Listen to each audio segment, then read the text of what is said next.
Thank you, Dave, and to the committee that would have decided that I'm worthy of such an acknowledgement. The Joe Neal Volunteer of the Year Award is really special. Anyone who knew Joe knew his commitment to this community, the world of sports, bigger, better, bolder events, so I'm honored and humbled.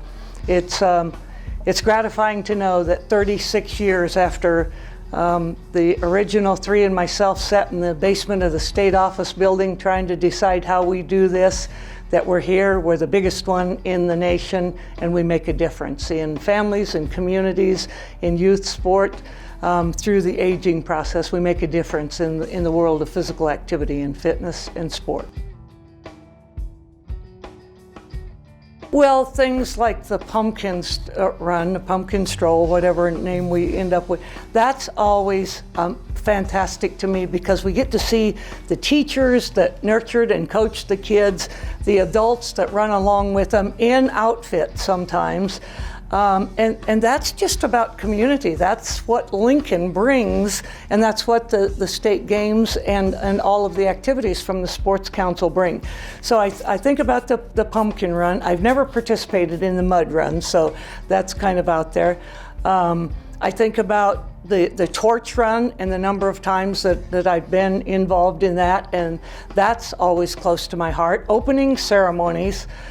This year I got to volunteer at track and field, and to just see that from the littles to the aging process and all that are involved, that just warms your heart. And how can you not stand out there on a 110-degree day and just cheer them on and say, way to go, you know? 30,000 people are still in bed, and look at you this morning, you know? So it's things like that, and just seeing the spirit, that activity and movement and the coming together and the celebration of that, just witnessing that makes you think, how can you not do this? How can you not be here? If they call, how can you not say, okay, I got it. I'll have to rearrange some things, but I got it. I'm there for you. You can always do something. Someone can always do something. It may be writing thank you notes, it may be calling, it may be helping the staff. You know, you forgot a signature on your check, you know, I'm so-and-so from the state games, how do we? Someone can always do something, no matter how big or how much. You've got time, you've got energy, you've got a commitment to this community. So there's always something you can do, and think about that. And think about soar with your strengths.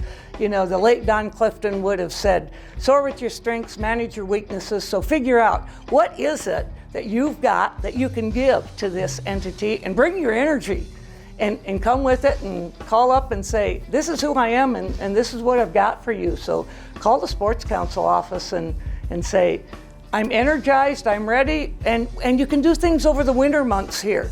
Just because we don't have activities going on, there are planning things that you can help with. I hope that people understand what this entity brings to this community. And the time we're in now, that business of healthy, active living, a sense of community, looking out for one another. My trademark speech is secure your own mask first. It had to do with the flight attendant telling you, in case of emergency, take care of yourself before you try to help others. The same thing has to happen as we get through this pandemic. Let's figure out how we do the right things for each other, figure out what it is we need to do to keep our activities, our fitness, our healthy, active living concepts going. And you know, we'll get through this. But the point is, the whole entity of the state games is good for Nebraska. It helps with the good life state. So let's figure out how to keep it rolling.